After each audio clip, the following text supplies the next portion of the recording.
আসসালামু আলাইকুম। আচ্ছা, তুমি কি এসএসসি 25 ব্যাচ? তাহলে এই অঙ্কটি তোমার জন্য। দেখো, এই অঙ্কটি অনেকেই করতে পারে না। আমার অনেক স্টুডেন্টস এই অঙ্কটি করতে গেলে অনেক ঝামেলার সম্মুখীন হতে হয়। তো আমি তোমাদেরও এই অঙ্কটা খুব ইজিভাবে শিখাই দিই। দেখো, যে এখানে আমাদের কি আছে 9c² plus 1/9c² minus 2 plus 9c minus 1/c। দেখো তো, আমরা চাইলে এটাকে এভাবে করতে পারি না, যে 3c তার উপর একটা স্কোয়ার, কারণ এখানে c এর উপর আছে স্কোয়ার, আমি অল স্কোয়ার দিলাম, এই স্কোয়ারটা 3-র উপর দিলে 9 আর c এর উপর দিলে c, তাহলে হচ্ছে 9c² আমাদের মিলে গেছে। প্লাস এখানে আমি ঠিক সেমভাবে লিখলাম 3c তার উপর square minus 2 plus 9c minus 1/c, এটা আমরা জাস্ট ঠিকই রাখলাম। আচ্ছা, তোমাদেরকে আমি একটা কথা বলি, তোমরা সবাই একটা সূত্র জানো, যে a minus b whole square সমান কী লেখা যায়? A square minus 2ab plus কী বলো তো, বি স্কোয়ার। এটা কিন্তু তোমরা সবাই জানো আর সবার পারার কথা এটা। যেহেতু এটাকে চাইলে আমরা একটু এইভাবে লিখতে পারি না, a square plus b square, মানে এ স্কোয়ার এই বি স্কোয়ার এই বি স্কোয়ার মাইনাস 2ab, এটাকে চাইলে আমরা এইভাবে লিখতে পারি। তো তোমরা একটা জিনিস দেখো, আমরা এই গঠনে এই অঙ্কটাকে নিয়ে আসবো। তাহলে 3c তার উপর স্কোয়ার প্লাস 1/3c তার উপর স্কোয়ার মাইনাস 2।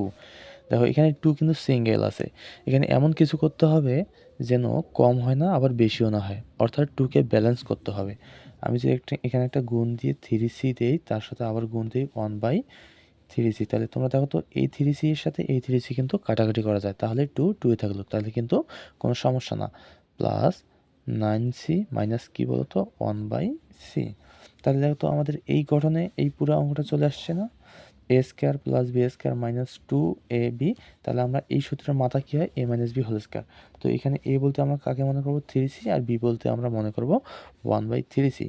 তাহলে a বলতে 3c মাইনাস বি বলতে 1/3c whole square minus, sorry plus, এখানে কি থাকলো 9c মাইনাস কী বলতো 1/c।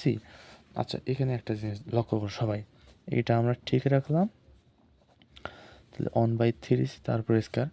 তোমরা একটা কথা সবাই জানো না, যে কমন নেওয়া মানে হচ্ছে ভাগ করা। তুমি যদি এই কথাটা না জানো বা জেনে না থাকো, তাহলে জেনে নাও, কারণ তুমি যদি এই কথাটা না জানো তাহলে এই অঙ্কটা কিন্তু তুমি করতে পারবে না।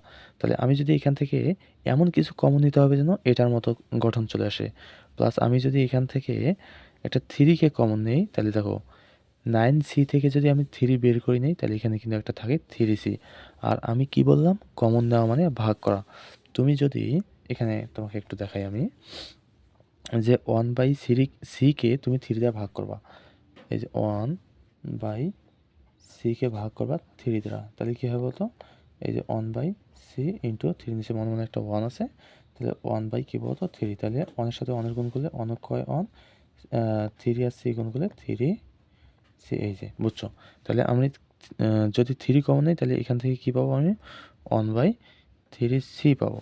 তাহলে এখানে সবাই একটু লক্ষ্য করো, এখানে আছে 3c মাইনাস 1/3c-র উপর স্কোয়ার 2টা, আর এখানে আছে একটা, তাহলে উভয় পক্ষ থেকে আমরা কি কমন নিতে পারি, তাহলে 3c মাইনাস 1/, কী বলতো 3c-কে যদি আমি কমন নিই, তাহলে এখানে 2টা থেকে একটা চলে গেছে, আর থাকলো কয়টা, একটা।